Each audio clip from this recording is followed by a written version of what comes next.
took you so long? Forget how to grav jump or something? Never apologize. Not if you want anyone in the fleet to respect you. And if they don't respect you, put a gun to their head and they'll get the message. But, all that aside, you made it. So now, you get to hear a nifty history lesson. Pencils ready? Good. This floating scrap heap you're standing on is called the Key. Used to be an old UC military star station, and now it's the fleet's base of operations. Might look a little beat up on the outside, but we keep it together.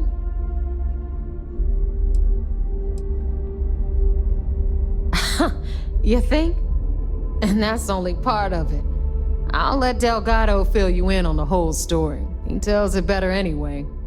But I can give you the short version while we walk the station. Story time? How delightful. Anyway, I'll tell you all about the Key.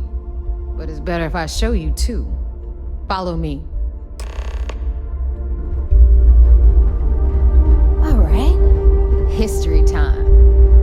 So, the Key is in orbit around Suvorov. That's the very same ice ball where the United Colonies built a supermax prison they call the Lock. The UC is so clever. Supermax prison, lock, key. Cute, huh?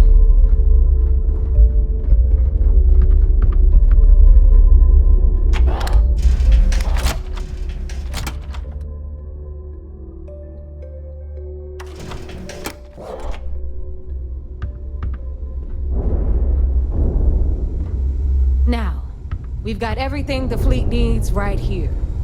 Of course, you've got to pay for it. Remember, on the Key, credits are king. What the hell is this? All right, hang on, Nev. Before you get pissed, I've got my hands full. Jasmine, sweetie, I'm trying to give a tour here. So you want to tell me why those damn doors are sealed? It's called a malfunction. You know, that thing I spend most of my day dealing with. Believe me, my people are on it. Have a little faith for once. Aw.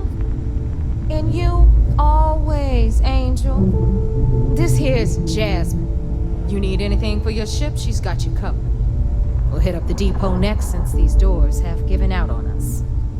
So anyway, we were talking about the Lock. About 100 years ago, the prisoners down there rioted and took over the place.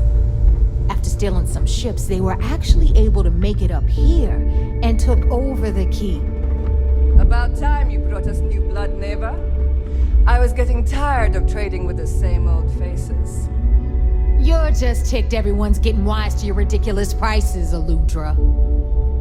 Anyway, welcome to the depot, Rook, where you'll be lucky if these blood-sucking leeches don't bleed you completely dry. Whoa. It's not our fault that people don't appreciate how much it costs to get untraceable merchandise onto the Key. Neva's just whining because she thinks she lost a ton of cash selling us a shipment of gear. She should have done her homework. Yeah, sure, laugh it up. I'll remember that next time I need something from you cheapskates. Let's move on. Back to my story. After the liberated prisoners grabbed the Key, they established it as a base of operations and began pirating the spaceways. That was how the Crimson Fleet began. Of course, Jasper Cricks had a lot to do with all that, but we'll get to him later. Rook, meet Zuri, queen of the rare exports. If I don't have it, you don't need it. Neuroamps, blueprints. Hit her up and she'll take care of you.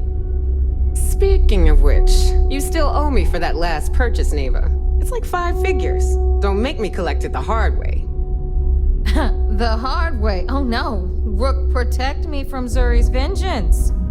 Enough of the bullshit, Zuri. I'll pay you when I pay you. Deal with it. Got a problem with that? Take it up with the boss. My prices On the may right, be high, you've got Bradley but these from the goods Trade ain't Authority. exactly easy to I'm find. sure you know the deal there. He'll buy pretty much anything, no matter how hot. Then we got our med bay on the left, run by the one and only Samina Mizra. She'll patch you up, if you've got the money. We don't run any free clinics up in here, you don't? Okay, this is our final stop. Over there, you've got the last Nova, where Bog serves watered-down drinks at ridiculously exorbitant prices.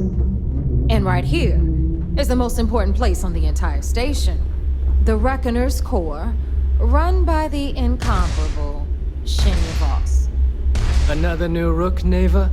I can't believe Delgado still lets you recruit given what happened with the last one. You mean Austin Rape? It's been taken care of, all right? I don't like loose ends, and this rook is the one who tied it off.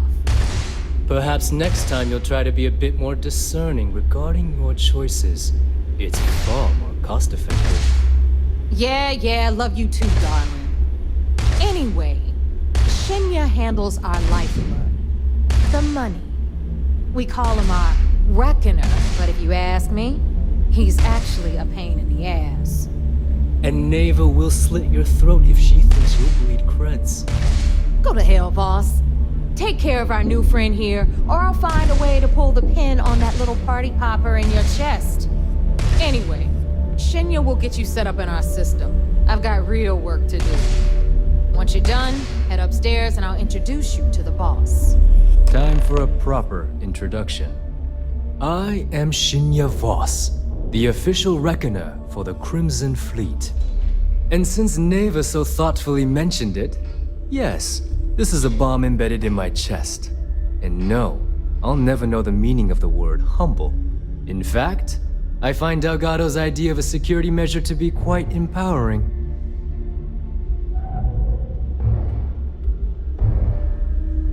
Glad you approve. Obviously, betrayal isn't taken lightly around here. Since I oversee the bulk of transactions and maintain all accounts for the fleet, I'm a prime target for information.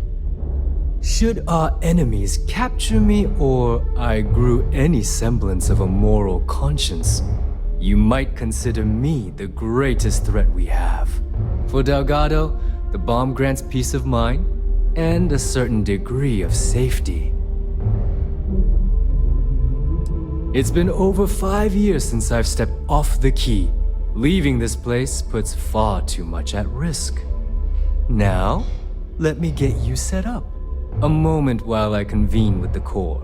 Thanks to advanced modifications even you genuinely envy, I can interface directly with our mainframe and the Galbank network.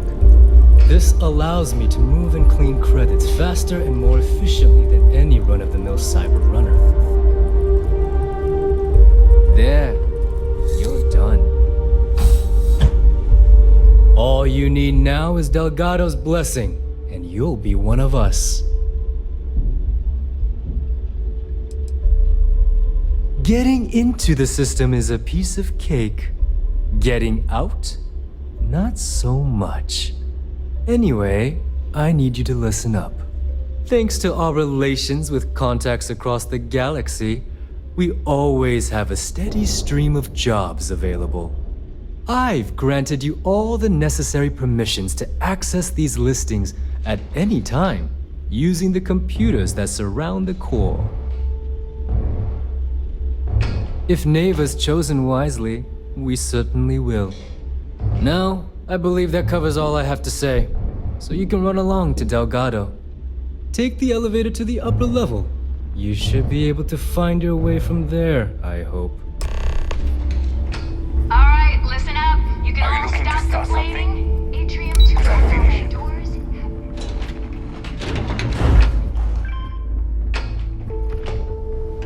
Of course, when the tour is over. Ah, there's our other new recruit. So, now that we are all here, it's time to get down to business.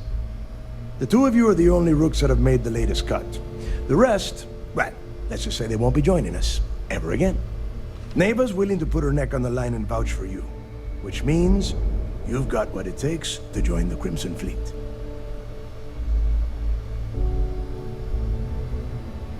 You'd better not disappoint, or you'll find yourself answering to me, personally. All right, let's get started here. When you sign up with the Crimson Fleet, you're in it for the long haul. No one quits. No one retires. The only way out is death. You stay loyal or you pay the consequences. Fleet before friends. Fleet before family. Fleet before yourself.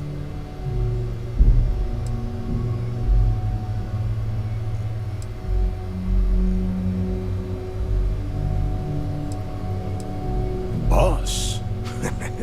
Good. You're getting it already. I like that. Can we get on with this? I want to get drunk at the last Nova. I'm impressed. That is the first intelligent thing you have said this entire time, Mathis. Since you two seem so eager to move forward, let's get to your next job. Pack your cold weather gear, Rooks. Where we are going, you're going to need it. Oh, God, don't tell me you're dragging him down to Suvarol for another one of your little initiation runs. 10 Johns to the surface, 12 dead Rooks. You'd think by now you would have given up on that goddamn campfire story. Crix's legacy is no story, Neva. We've got fresh eyes in the fleet. And if these two want to impress, they're going to help me search those ruins. I hope you're right, Dale. That new code we grabbed for the lot cost us a ton of credits. And a decent captain. This initiation, as Neva calls it, is your chance to see where it all began. On Suvorov with Jasper Crix. Crix led the riots that gave birth to the Crimson Fleet. And if his legacy is still out there, we're going to be the ones to find it.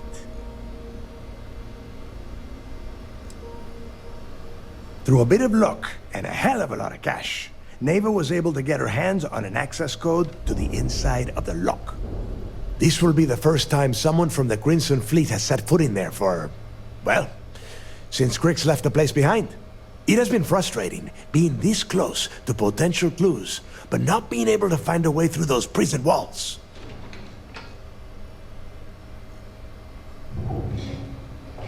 Before Crix left the fleet, he left a message talking about a major score. One that would set up the fleet to be a big player in the settled systems. Somewhere down the line, they started calling it Crix's legacy. And everyone who's tried to find it has wound up empty-handed, missing, or dead. If we're gonna beat those odds, we'll first need a lead. And I would wager we will find one on Suvorov. Dale's leaving out the best part. That this whole search is based on a handful of words on a very old slate. Crix left a lot of big talk on that recording, and not a lot of facts. Some of us believe in it more than others. Don't listen to her. When we get our hands on Crix's legacy, the fleet will be operating at a completely different level.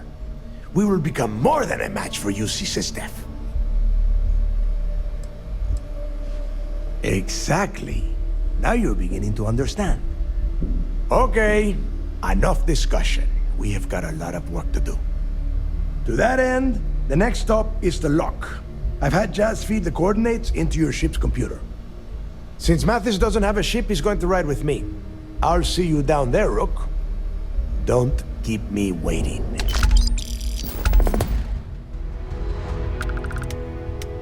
What can I help you with? You've got something for me? Dropping off a few choice items?